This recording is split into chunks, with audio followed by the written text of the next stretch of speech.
Tom's Table is brought to you in part by Mike's Market in Villa Park, Illinois, a family-run butcher shop and deli since 1969. So Tom, this reminds me of that show that keeps referring to winter is coming. Well, winter is definitely here, but so is fire and ice. Hi, and welcome to Iceland. Welcome to Tom's Table.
Fire and Ice episode. A very exciting time on Tom's Table.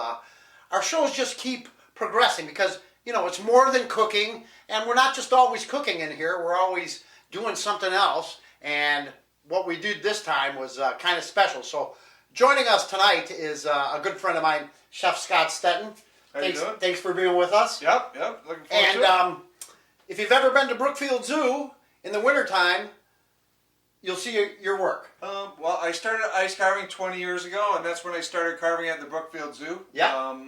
The ice is donated by Lang Ice Company, and we start with a 400-pound block of ice, and over 3 hours we'll sculpt out 2 different sculptures. Wow. And we've been there. We used to go there with friends and family, and it's just, with the lights and the ice sculptures, it's very, very family-oriented thing and a very beautiful thing to see. So, but that was last week. And it was like sub-zero out there. I mean, we were cold. Yep. And so we decided to bring it inside, and we've got a really special menu planned for you tonight. We're going to do a seared lamb chop, lamb courtesy of Mike's Meat Market. Thank you guys very much. That's very helpful of you and very generous of you. And we're going to do a seared lamb chop over a smoked corn polenta. I went out and smoked some corn yesterday. It was 10 degrees and outside smoking corn. For the cause, dude, for the cause. With a wild mushroom ragu and greens in there. Pumpkin seed cream. Pumpkin seed cream. This menu was planned with fire and ice in mind. It was. Right? Yep. So we started with a 400-pound block of ice for our fire and ice episode. Mm-hmm. And now we're moving into the kitchen where we're going to set a lot of things on fire. So we're going to do a little amuse-bouche, a little Saganaki. Set it on fire. We're going to do a nice lemon sorbet, a little ice. Mm-hmm. And then you're doing dessert. Yep. Explain it. Flaming Bananas Foster. Flaming Bananas Foster. So actually I had to go out and get a bottle of this very flammable 151 rum that we're going to hopefully not set the house on fire today. But,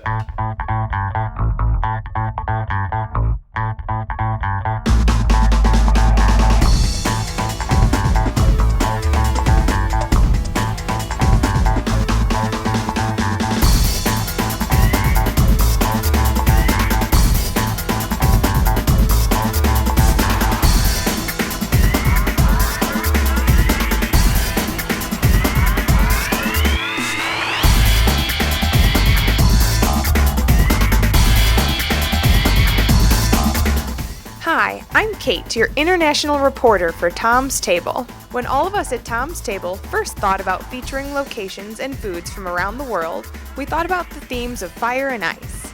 And when you think fire and ice, you have to think Iceland. So that's where I'm headed.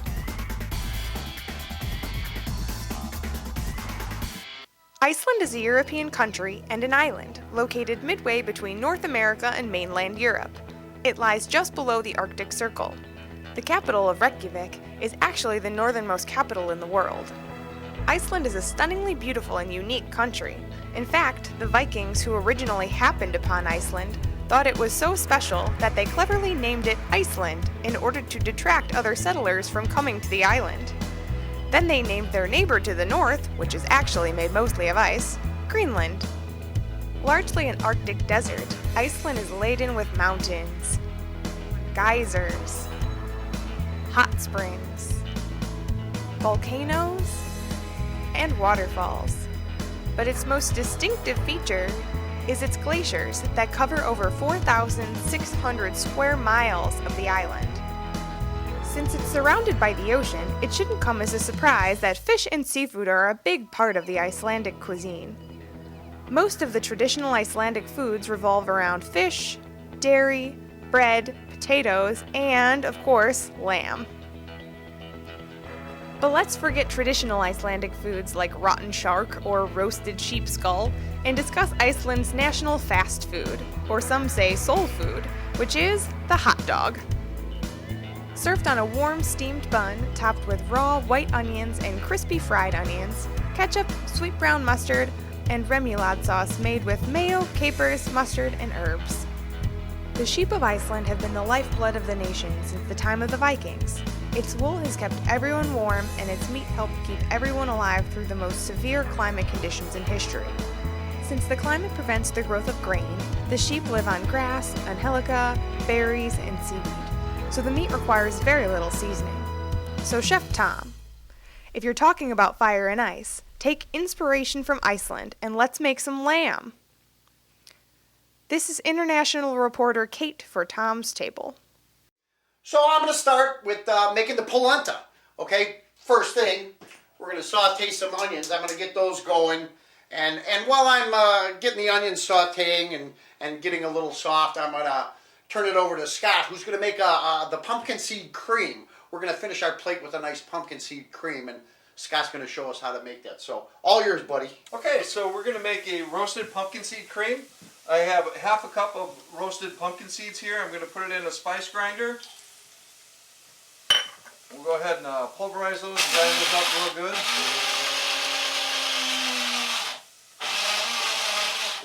Turns them into a powder almost, yeah? Yeah. And I'll take that and I'm going to pour that right into my bowl. And there's some big time flavor in that. Some big time flavor in those seeds. A teaspoon of garlic. This is roasted garlic. And we're going to go ahead, actually I'm going to go ahead and put it over here and I'm going to chop that up. The other thing I'm going to chop up is an Anaheim chili. These are chilies from Anaheim, California, the Mighty Ducks. You are a hockey fan, aren't you? I am. I grew up in Minnesota. That's why I started ice carving. And Yep. So you could be out 10 months of the year outside in the sub-zero weather. We would be out for hours out on the lake playing hockey. Yeah, so, right. So we're just going to go ahead and dice up this chili and this garlic real quick. I took the Anaheims and while I was out smoking the corn, I smoked the Anaheim chilies too. Because, you know, when you're out doing something like that, why not just add another level of flavor by the smokiness of the Anaheim? Yeah, right? it's real nice. Yep. So you took those, smoked them, seeded them. A little bit of a bite to those, right? Yep, it's a mild chili. Yep. We'll add that in with our toasted pumpkin seeds. That was about a cup of the chili and a teaspoon of the roasted garlic. Next, we're going to go ahead and add a dash of cumin. We'll put in a little pinch of salt and of pepper. Mm-hmm. And then we're going to go ahead and fold in some sour cream. Can we say it the French way and call it creme fraiche? Creme fraiche. Yes. Fold in the creme fraiche. Yes. Alright, let me get rid of that stuff for you. Okay. We'll go ahead and blend this up.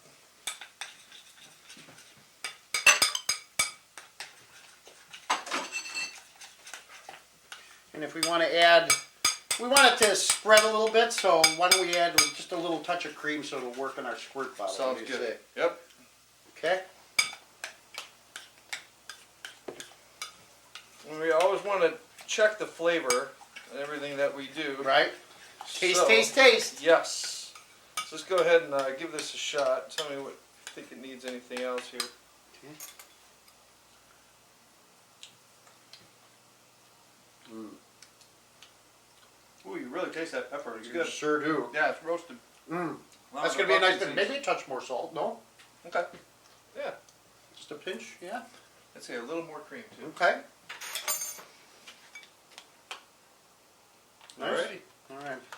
And there you have it, our roasted pumpkin seed cream.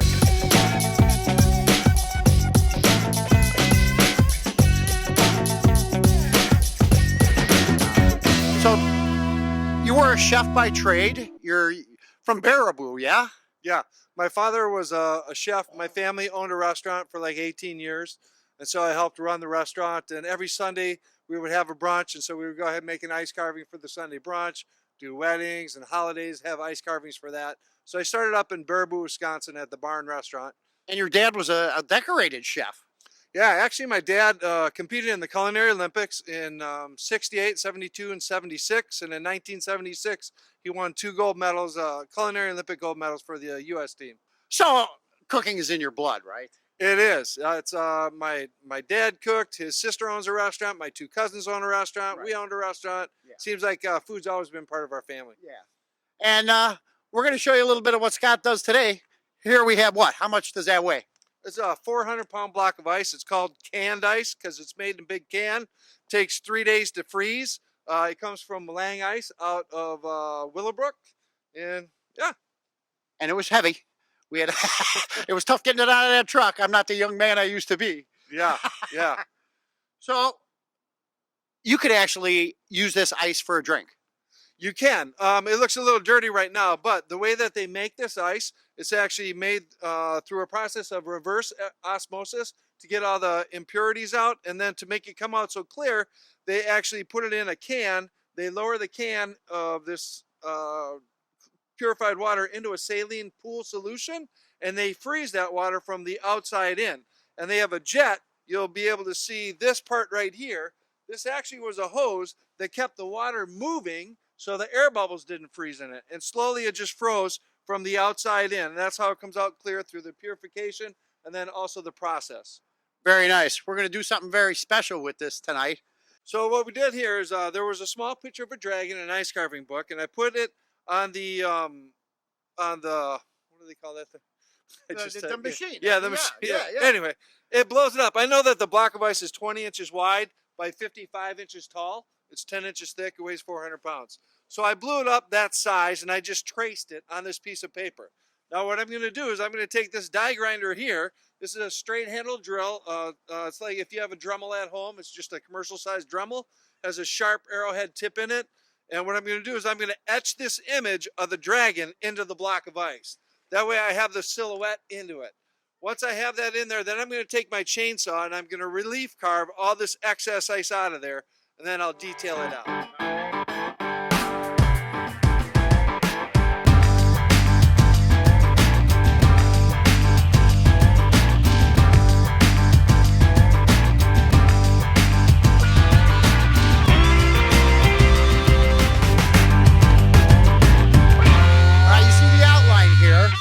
Now, what he's going to do next is take all this, see everything that's not in this picture. What do you call it? Discard? Relief carve. Relief carve. Yeah. Okay. All right, let's go into it.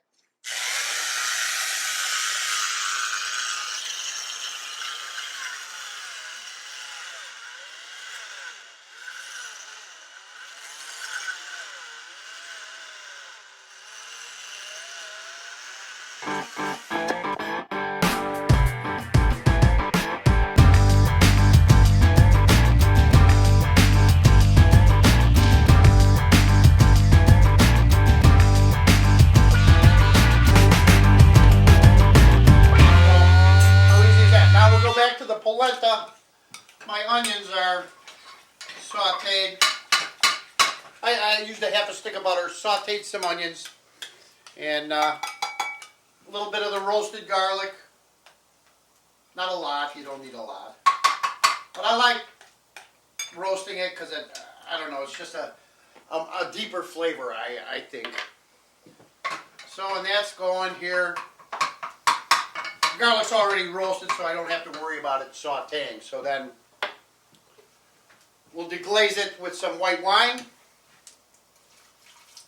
A couple ounces of white wine. And we'll let it reduce au sec, which is almost dry. Okay? We're going to add our pureed smoked corn.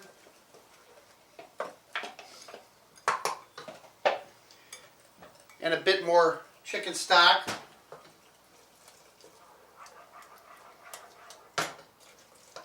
Okay.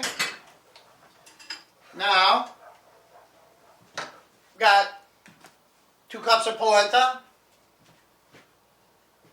And this is an instant polenta that only takes 10 minutes. You know, regular polenta only takes about 20 minutes to, you know, so you're not really sacrificing that much. And I'm adding the dry polenta to our mix, okay?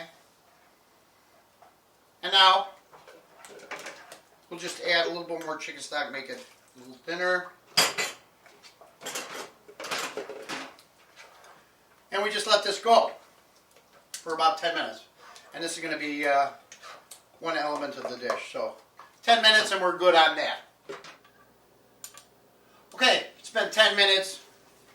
See, our polenta is nice and creamy, a little bit thick. So what do we finish it with? A little heavy cream, okay? Gives it the richness that we want. And a lot, like I said, a lot of polentas are finished with cheese, but we're going for the smokiness of the corn, and we're accenting the corn in this polenta. So, adding some heavy cream. Look how nice and creamy that gets. I can see some of the garlic in there. Need a little more cream to finish it. And this is going to be our base for our lamb chops. We're going to make a nice little tower of polenta and Scott's greens and mushrooms. So, let's spoon.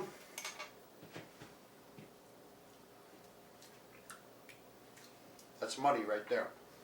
All right, we're done with this part. You can see we're whittling it down a little bit, and you got almost all the big chunks you need to get off of there, right? Yeah, yep. All the big stuff is pretty much done. Now we're doing getting some of the detail work of what we can get done with the chainsaw. Okay. Now you don't. All right, let's talk about the template. Yeah. Are you almost done with that? No. Okay. What it does is now it's even more important. Hey, honey. That's my wife. Hi, honey. It's Tanya. That's my wife. That's his wife. Yeah. Okay. So anyway, no. Now it's even more important. Basically, what it did is it gave me my outline to work off of, and now it's going to leave the detail work of where I need to go ahead and enhance it. Again with that grinder. Yeah, with the die grinder. Okay. Yep. Okay. Very cool. And what are we going to do with this special today? You mean the ice carving? Yeah. Yeah, we're actually going to have this be a fire-breathing dragon with real fire blowing out of it. And what else are we going to build into it? We're going to make a luge so we can have some Fireball whiskey. Yeah! All right, should we get back at it? All right. All right.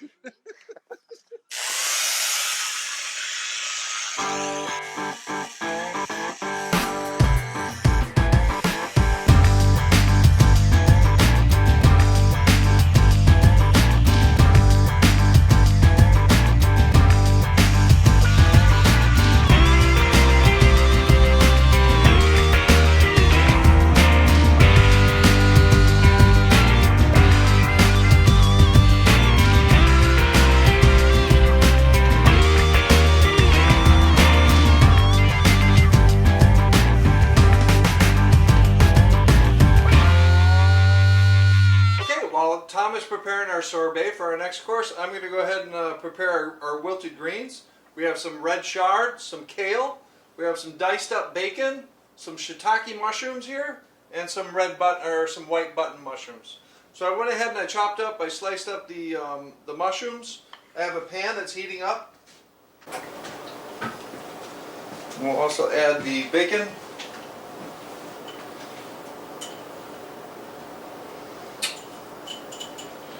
So we just want this to go ahead and cook and render off some of the fat and get some of the flavor. take a few minutes. Now once that bacon is cooked, we'll go ahead and we'll add in the mushrooms. We'll brown those up, the shiitakes and the white buttons, and then we'll go ahead and wilt our greens and put those in there. Okay, then we have our bacon. It's nicely browned up, and it's rendered that fat in there. I'm going to go ahead and add our shiitake mushrooms and our button mushrooms.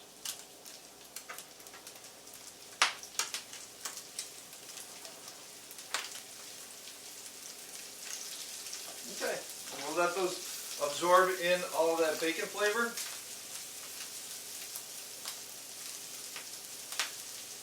We're going to add the red chard and then the kale. And we'll go ahead and reduce these, or we'll wilt these greens down.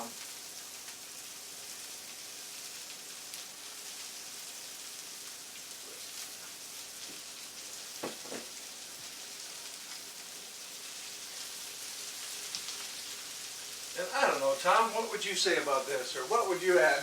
Well, no, I'm just saying, what does it take for those greens to wilt down? A couple minutes, they'll almost disappear, right? Yep. So, Yeah. I mean, people get intimidated about the amount that's there, but in reality, it's going to go down to a manageable pile, Yep. Yeah. right? Yep. And look at the flavors you have in there. I mean, Wow. how long have we been working on this now? I don't know, 45 minutes? 45 minutes, something like that? Yeah. You can see the shape it's taking. Now we're getting down to it to where it becomes more detail now, right? Right. We'll do a little more detail with the chainsaw, and then we're going to take the die grinder with the grinding tip, and we'll round out everything that has a sharp edge to it. And then when you'll really start to see the detail and when the dragging comes alive is when I use the sharp V tip on the die grinder and add in the scales, the chest plate, the claws, the wings, things like that. Then you'll be able to see that, wow, that really is a dragon. And heat brings out clarity for some reason too, doesn't it, on the ice? Yeah, you'll see at the very end, we're going to blast this with a roofing torch, and you'll see it just come out crystal clear. You'll be able to see right through it. Wow, wow. Yeah. All right, we're getting back to it. This was just like giving them a break from bending over.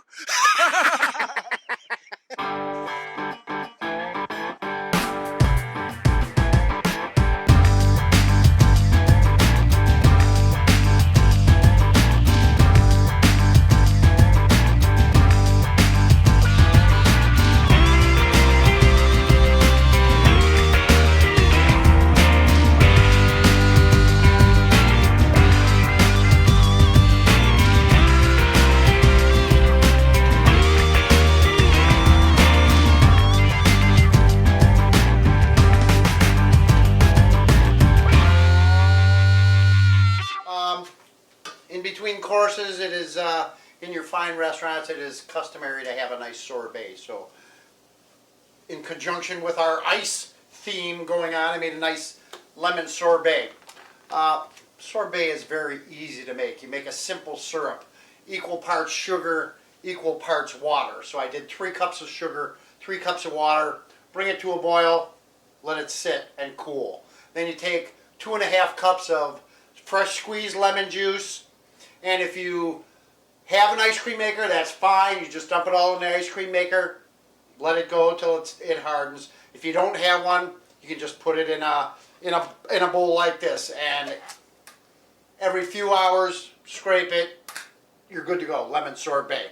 So what we've done here is we've taken an orange and put just an angle cut on it. You make these little angles, and it just pulls apart. So it's a nice vessel to display the sorbet in. So what we take is our little ice cream scoop, and also in the lemon sorbet, you take your zest. You take the zest off the lemon, and you chop it real fine and add it to that. So you got a little bit of a chew in there. So you just take a nice scoop, and we go right on there, and then a mint leaf. You could put it on raw, or we just take it one step further and fry it. We've done that on Tom's Table before with the lemon possets in it, and they crunch and they're delicious. So there you go, lemon sorbet, our little in between ice course to keep the theme going. And you can see it's really starting to come together now, can't you? I mean, right? I mean, We have the basic silhouette. We still have a lot more detail to it, But what I'm going to do right now is I'm going to blast it with fire, and that'll make it come out nice and clear. And then we'll be able to see how much more work we have to do on it. Okay, get ready for fire blasting.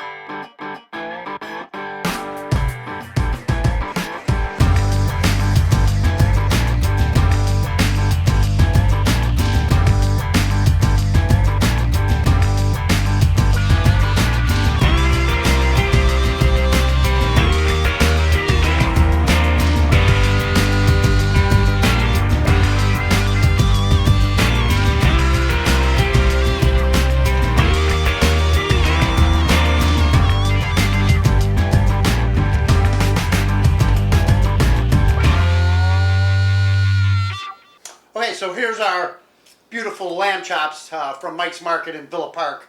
And these were actually like nine to a rack, 8 or 9 to a rack.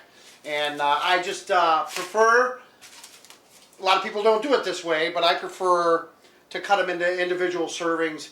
And I like the crust on both sides. When you do the whole rack, you're going to get a side that's not seasoned. When you get into the middle, and it's just going to be the lamb. But I like that salty, crusty, peppery thing you get from sauteing them. So basically, you're just going to salt and pepper them liberally. Okay.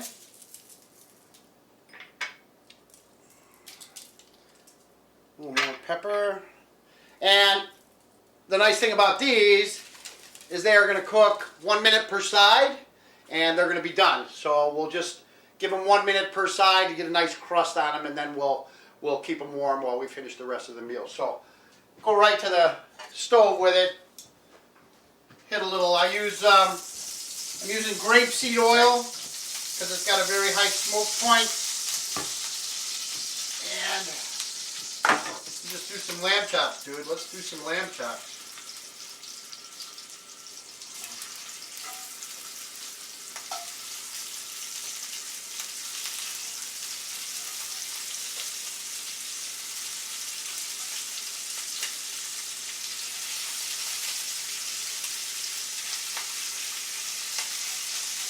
We got 2 pans. I can get them both done in the same time here.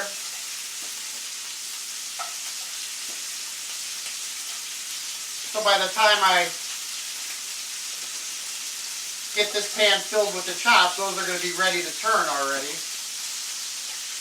Okay.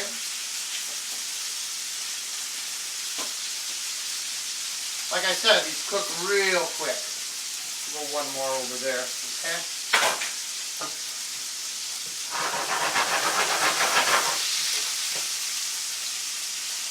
So on this side, I'll hit them again with a little salt and pepper so we get both sides, okay? Do the same to the other one.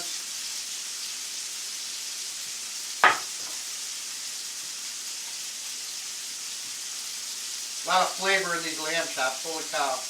And we're complementing it very well with everything else. So, all right, there's about 1 minute per side.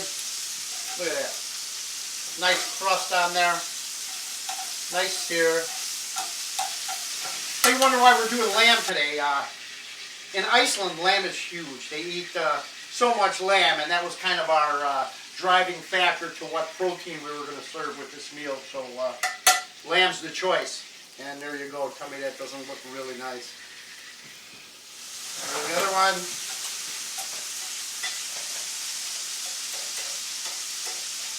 Give them a minute more. I want some good color on there. Okay. And of course, lamb chops are best served rare. So, and that's the key, is that they are so thin. That's why it only takes 1 minute per side. All we want to do is really crust it up, and everything else will keep nice and rare inside. Temperature-wise, I mean, is it going to kill the lamb if you overcook it? No, but typically, lamb is served a little bit rare. So we'll do that. These are ready to go. We'll do the other side. Let me give a little more flame there. This is like a little guy without a home. That's going to be the chef's nugget, I think. All right, almost there. We're going to take these off.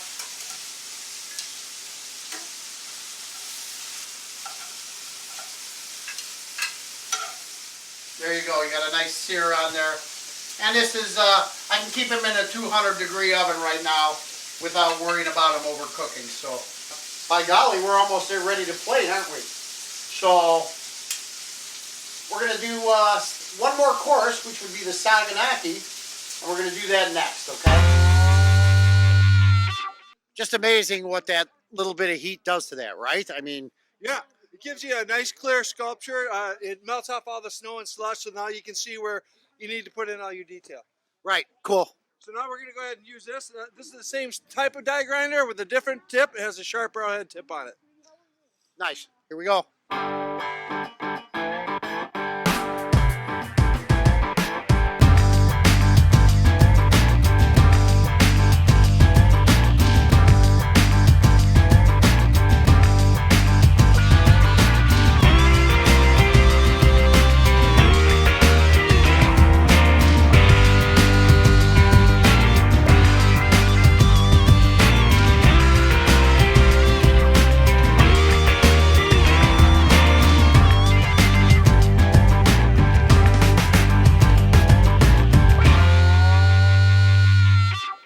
All right, to go with our wonderful meal that we've got going, we decided to make an amuse-bouche. Amuse-bouche, what is define it? Means little bites. Little bites. So, Saganaki, the Greek cheese, it's a very hard, Kasseri cheese it's called, very hard cheese, sheep's milk cheese, and that would be our 1 to 2 bites, but here on Tom's Table, we want to dress it up a little bit. So we got a couple black grapes here sliced. Scott's going to show us how to make a little garnish to go on top of that, okay? So it's a plain old strawberry. Yeah, we're just going to take a strawberry. We'll go ahead and even out the bottom, and we'll cut little petals on it and fold them back. Ooh, your ice sculpting comes in handy in all areas, doesn't it? It does. It's amazing. So they call this garmage in cooking, little cold food decoration. The art of the cold kitchen, yeah. Yes. And so we have 4 little petals there. Now we just go ahead and go on an angle. Whoop. We'll push that back. We push that one back a little bit much. Push it back a little bit. And one thing that's nice with this dish is the cheese tends to be a little bit salty. Yeah, yeah. So we'll go ahead with the fruit, and that's a little bit sweet. Yeah. And after we flame it, we'll squeeze a fresh lemon over the top, and that'll be a little bit sour. So you hit all those different palate points in your mouth. You see how long we've been thinking about this? We're trying to get every element in here, aren't we? Absolutely. It's Yeah. going to be an awesome meal. Oh, it certainly is. Yeah. It certainly is. So, and here, visual appeal is so huge in cooking, right? I mean... Absolutely. People first eat with their eyes, then with their nose, then with their mouth. Yeah, yeah. So that's what our finished product is going to look. I'm going to take that strawberry, and I'm going to show you how easy it is to make Saganaki, a melted flaming cheese. So, plain old wedge of cheese. Moisten it. I put it in a little water just to get it moist, and then plain old all-purpose flour. Okay? So, we go to a hot pan, and we take a little, I'm going to use grapeseed oil again, high smoking point, and we're going to take our piece of cheese, spread it out, and give it a couple minutes. It's going to start melting. That flour is going to form a nice, real nice crust on there and turn golden brown. And I can't. A lot of people don't know about flaming cheese Saganaki, but we've been eating it forever and love it. So, okay, now you go a little bit more oil in there. We don't need a ton of oil, but you're going to see the sides start to bubble over here. See, and that cheese is starting to melt. Okay, and for flaming, we're using this Don Q 151. And why do we use that, Scott? Because it hits up a good flame. You can see it has like a mesh thing here in the middle, and it says flammable right on the bottle. So fire and ice, baby. So you see the cheese is almost melted on one side. We want to hit it on both. So once we think we're there, it's not really brown enough yet, so I have it on pretty high heat. But we're just going to wait a minute for it to melt. The thing about cooking is you can't rush anything. You gotta cook. You gotta wait till it's done. When the chef asks you when's that dish going to be ready, your answer is going to be when it's done, right? I mean, you don't cut corners when you're cooking. You can't serve chicken undercooked. You can't serve fish undercooked. You gotta stick to your guns and do it right. And we're going to show you how to do this right. So you see, it's starting to melt there on the bottom. I'm going to flip. Look at that. Look how golden brown that is, right? A couple minutes on this side till I start seeing it bubbling on the bottom on that side. Look like a piece of your ma's apple pie? I think so. Alright, we're almost there. It's going to be nice and brown now. Are you ready? Are you ready for all the bells and whistles? You can see what fire and ice is all about? Tell me when, Lou. Tell me when! Lou says it's time! So, come off the heat. Pour a little rum in. Hey! There we go. Hoppa! And then, take a little lemon. Squeeze it on there.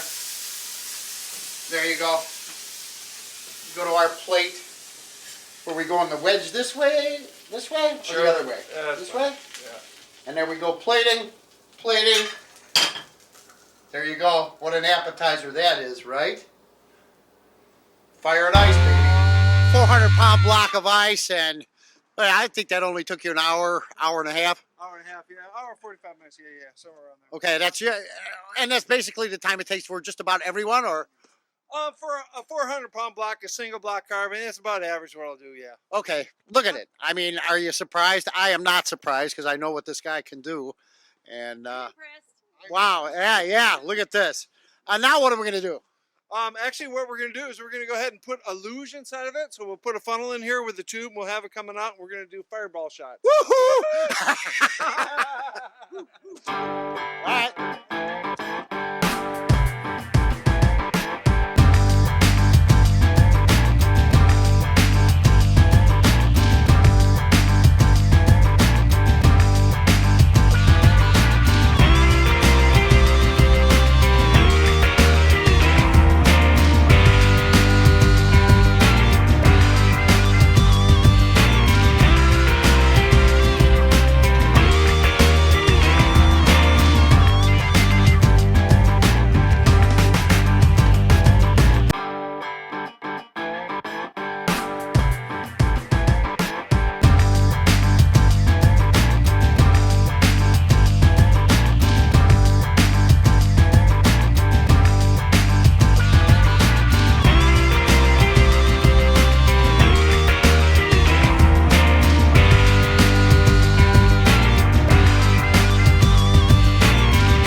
So what Scott did is he created the luge. He put he cut in here and he ran a hose down through here. Here we have a funnel, and here is where it's going to come out, and we're all going to celebrate fire and ice. Whoa. Janine, shall we? You ready? Shot. Yeah, don't overshoot it.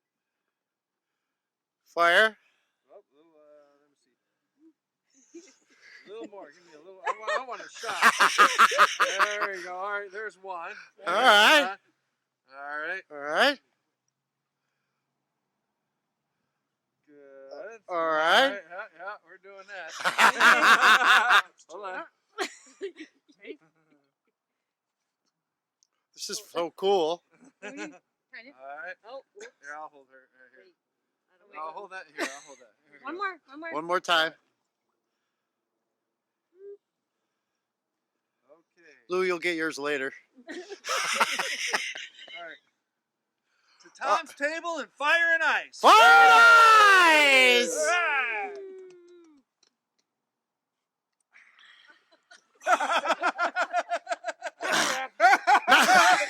No way. You know, I'm a little girl from the horseradish. So what a wonderful time we had here today. Yeah.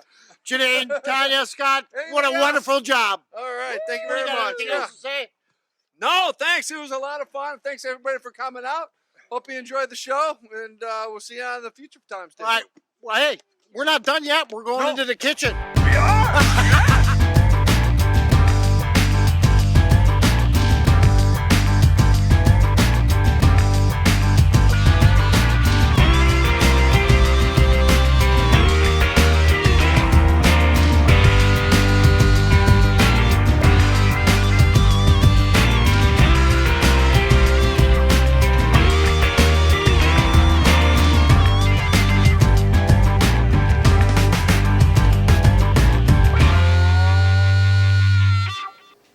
Okay, staying with our fire and ice theme, what we thought we'd do is do a flaming bananas foster, and I'm going to show you how to do that. First, we have a hot saute pan. We're going to go ahead and take some butter and melt it in there. And once the butter is melted, we'll go ahead and we'll add some brown sugar and kind of make a caramel sauce.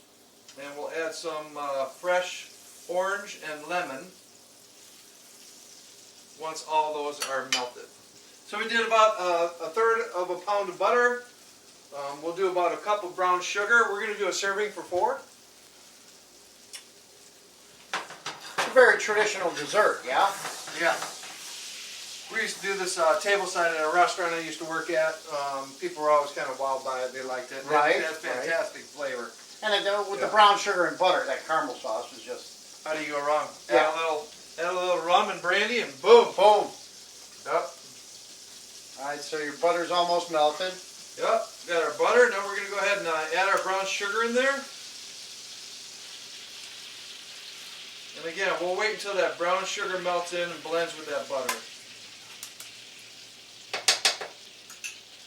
Thank you.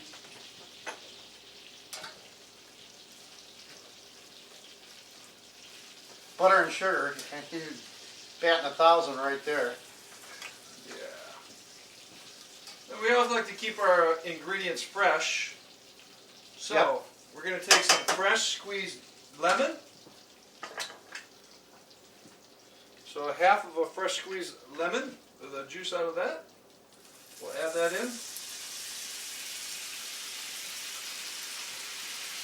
And then we'll go ahead and take the juice from a fresh squeezed orange. Yeah, Smell man. that already. Right? Yep. I can smell it over here. Yep. Give that a nice little stir.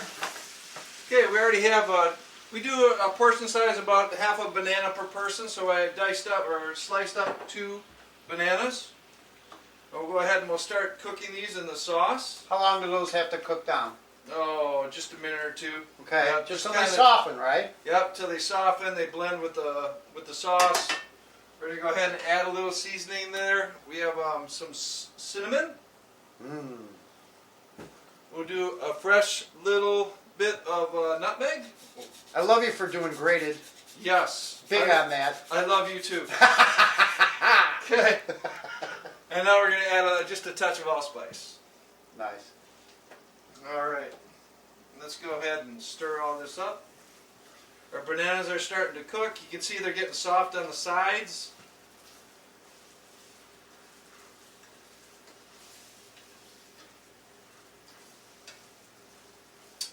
And what we already have plated up, we're going to serve this over ice cream.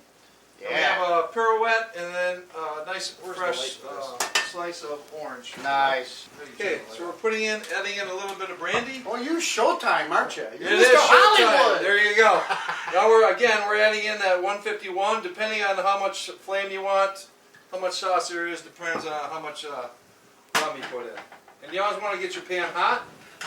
And there you go. You got a nice flambe. Woo! Fire and ice! Tom, your cabins aren't wood, are they? Yeah, well, they were. There we go. Look at that.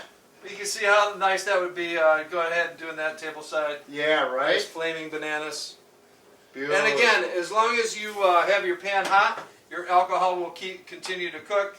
Once the fire goes out, you know all the alcohol is cooked out. And it goes off by itself. Exactly. Right. Yep. Nice. And now you go ahead and plate.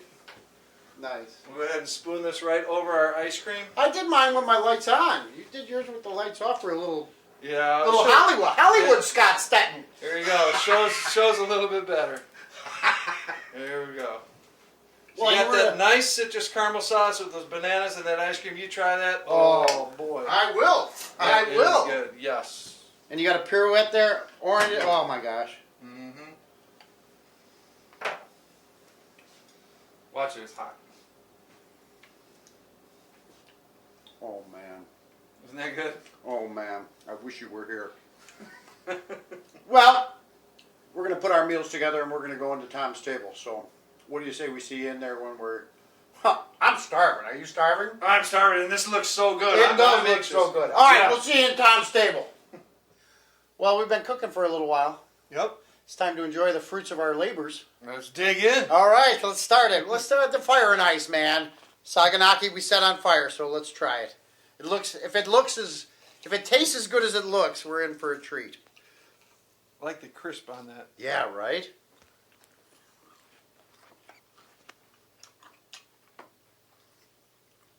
Oops, I almost talked with food in my mouth. But here again, you got that nice crispy salty cheese, right? Exactly. I like it with a little bite of the Mm-hmm. grape. Mm-hmm. It's good.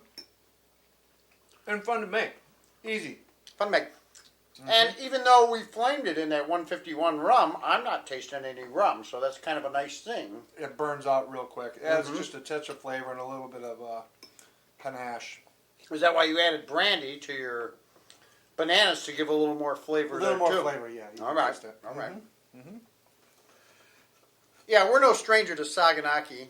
I mean, we go out to Greek restaurants all the time, and you know how they put it on their, line them up on their arms and holler hoopah. So, but just to show you, you can do it at home and save yourself the $10 appetizer. All right. Yeah, yeah.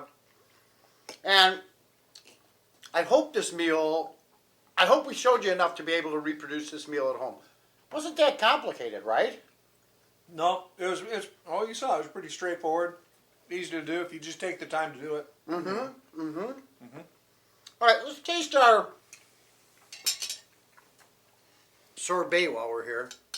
This is good. I love this. How about the presentation of that? Tell me that doesn't just scream to be eaten. Okay, so This is kind of fun. the nice thing about the fried mint leaf, it just dissolves in your mouth. Mm-hmm. Go on. Little Right? crispy. Yep. Mhm.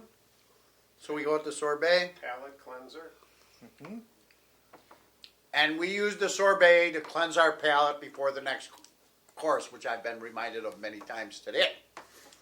So, but that's a delicious thing. I mean,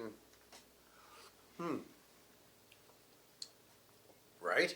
Mm-hmm. Wow. I like the blend here of the lemon and then the fresh juice of that orange on there. Mm-hmm. Oh, that's very refreshing. Mm-hmm. All right. So, well, that's our amuse-bouche. That's our palate cleanser. And now we're going to go hit the main course. How does that sound? Sounds good. I'm All right. looking forward to it. All right. See you in a few.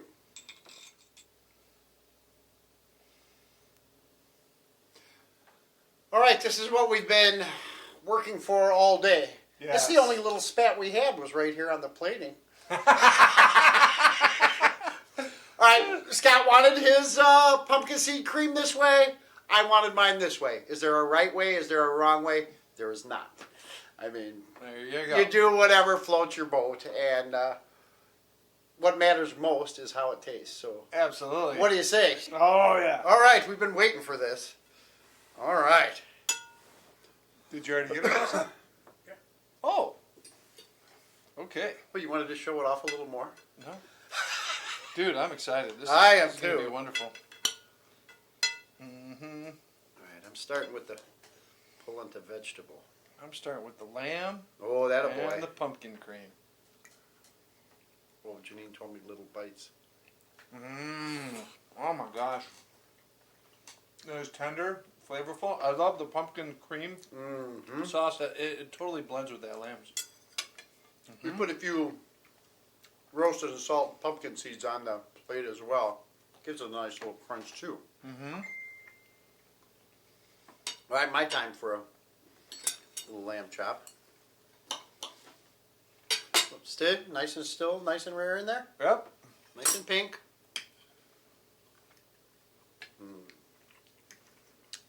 Thank you, Mike's.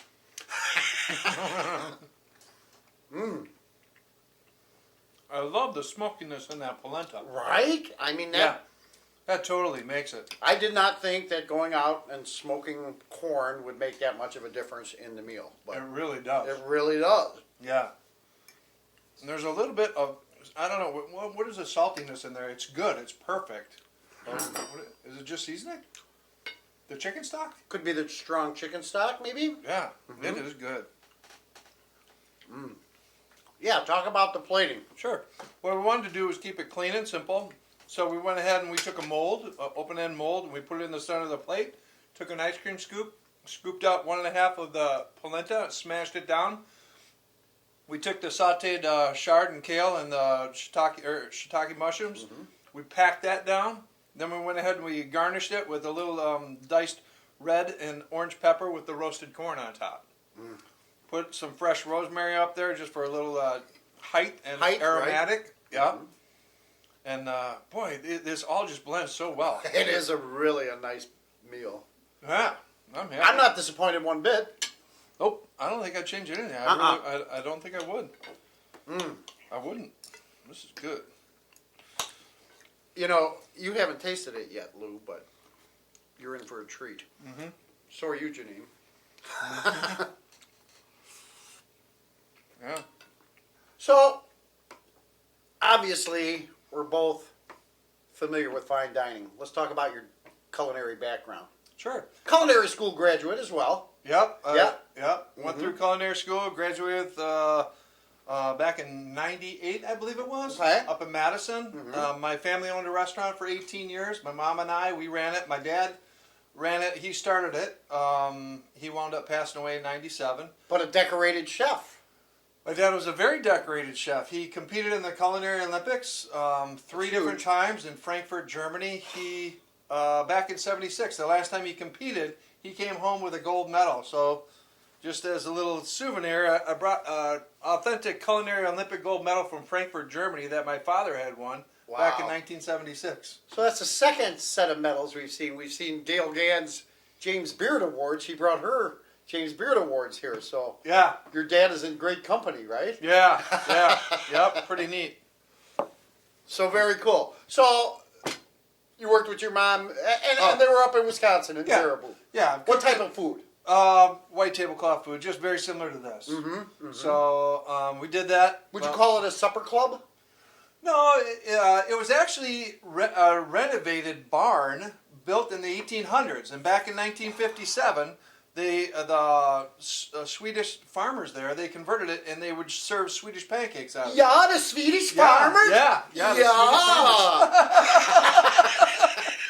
And then in '88, my mom and dad bought it, and then they turned it into a little more high end of a restaurant. Very cool. Yeah. And of course, being their son, you were. I trained with my father there after culinary school, or before culinary school, and then I wound up being the executive chef up at a couple other establishments, and that's where I also picked up ice carving. Right. Yeah. Multi-talented, and dude, from the meal we just put out, you're very skilled at it. Well, thank you. It's been fun. It's been a fun venture today and the other day when we were on the ice. Right? Yeah. Man, that main course. Man, that main course. That was good. But here again, now we're moving on to another one, the dessert that Scott made, and wow, right? Shall we? Yeah. Let's dig in. You know, our theme of fire and ice just really panned out today. It did. It was a lot of fun, yeah. A lot of fun. A lot of fire, a lot of ice, and we tied it all together. Yep. I mean, our menu showed the thoughtfulness that we put into this. Yeah. You know? So, all right, one bite, and then we're going to say goodnight. Okay, sounds good. All right? Yeah.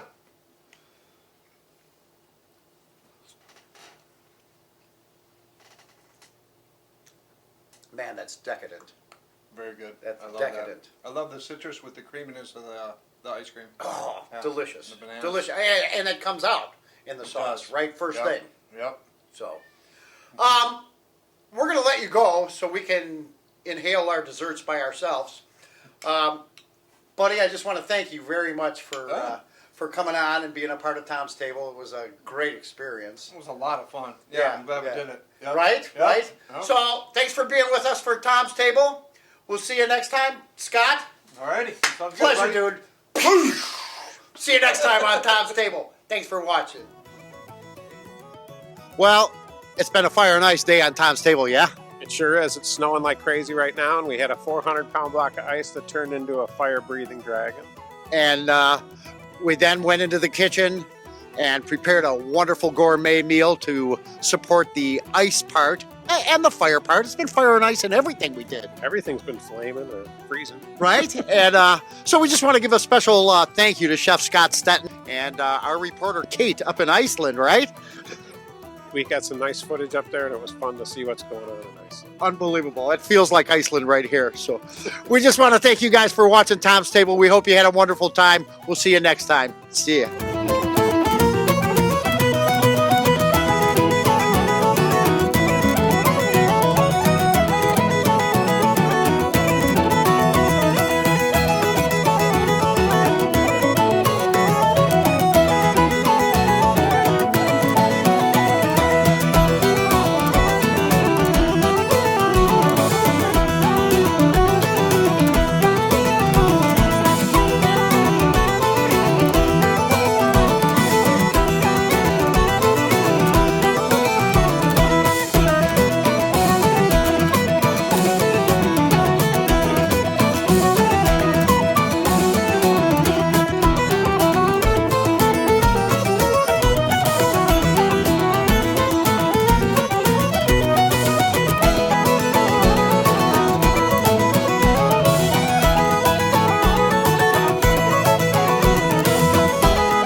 Let's look at the crowd that's come to see Tom's Table and Scott's ice sculpting.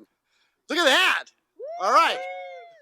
Janine and I were introduced to this St. Elmo's cocktail sauce.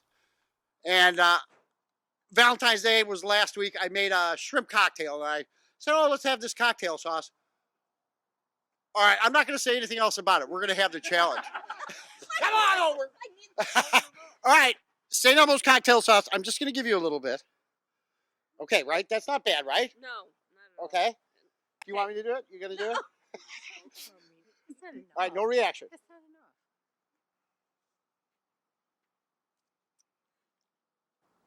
That stuff you bought me at that hot sauce place in Elmhurst is still in the fridge at work because nobody. No. Dude, I cried like a little girl when I had it. I grew up in England with Coleman's mustard. Oh, well, yeah, yeah. Nothing. Anyone else? Come on. Step up, somebody. Good. Costco. All right. Please tell me it's hot so I don't look like a little girl. No, you're a girl. Ah! That's not You don't think that's hot? It's got a little spice. Oh, my gosh. Okay, never mind. All right, that went over like a lead balloon. All right, let's get back to work, shall we?